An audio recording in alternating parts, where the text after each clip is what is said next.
Buddha does not forgive.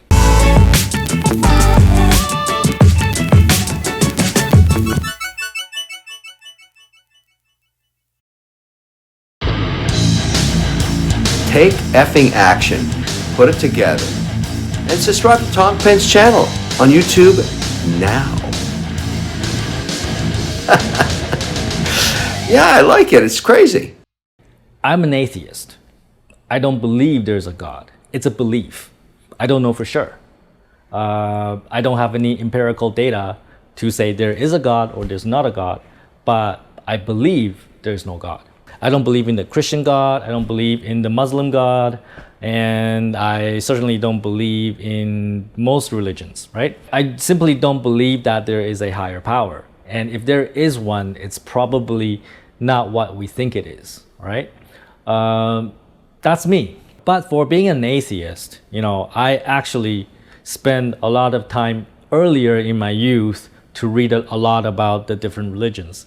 I probably read more about the New Testament and the Old Testament than most Christians, right? I don't know why. I find it fascinating from an academic point of view to read the religious texts of different religions. So today, I want to tell you about the story of Buddha, right? The time Buddha did not forgive someone.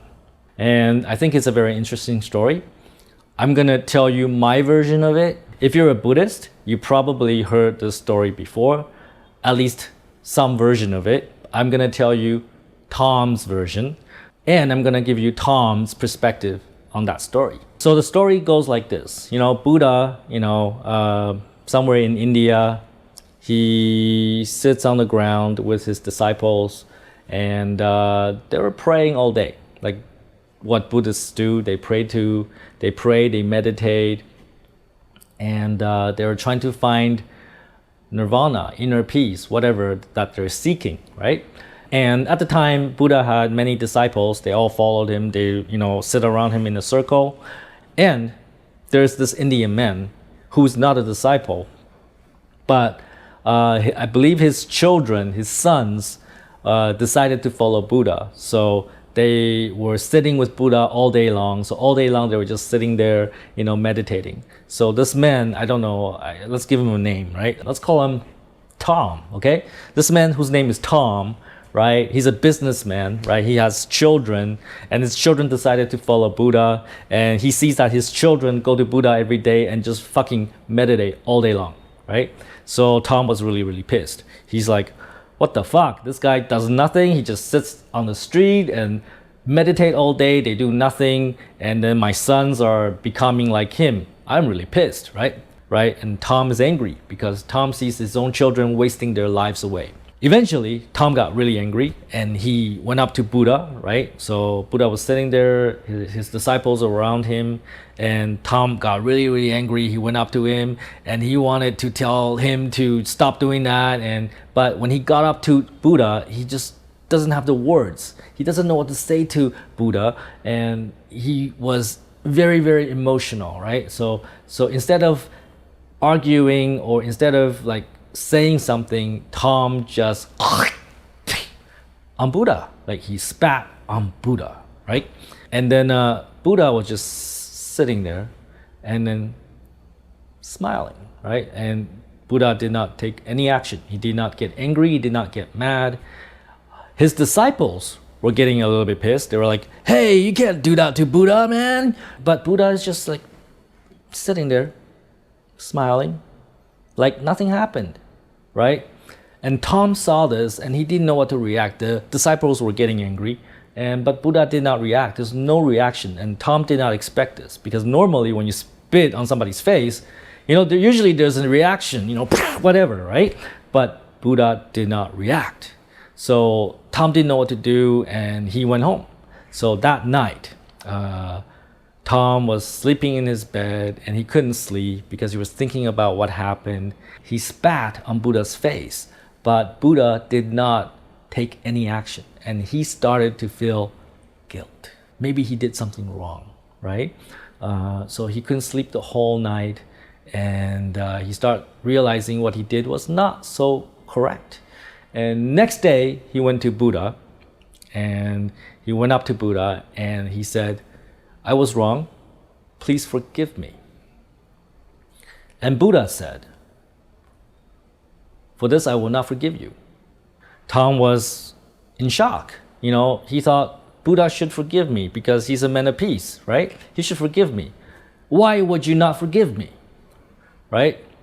I was wrong. Why would you not forgive me? So Tom was in distress. And Buddha said, because you are a different man. You are not the person yesterday. I don't need to forgive you because you're obviously not the same person yesterday. You are a different person today. So I do not need to forgive the person today. So the moral message of that story is that, what is true forgiveness, right? If you forgive someone but you're constantly telling them, I forgive you, you did this something wrong, but I still forgive you. I forgave you for the last time you did something wrong, right? If you keep on reminding them what they did wrong and how you forgave them, have you truly forgave them, right? True forgiveness is what Buddha did, right? That is true forgiveness. Buddha realizes Tom is a different person. Forgiveness is not even necessary. That is true forgiveness. If I was in Buddha's situation, somebody spit in my face, first of all, I'll probably punch their lights out, right? I'll probably fucking stab them with my knife. But that's me. It depends on the infraction, right? It depends on who they are and what they did, right? For most situations, it's irrelevant, right? For somebody in YouTube writing shitty comments, I don't give a shit, they're not important. I will take no action because it's not important, it's irrelevant, right?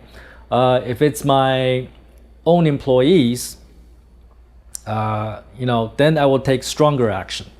If it's my partner, somebody who works close with me, then I will take even stronger action, right? So it depends on the situation, but for most life situations, the people that infringe on my life are irrelevant, right? They're not that important.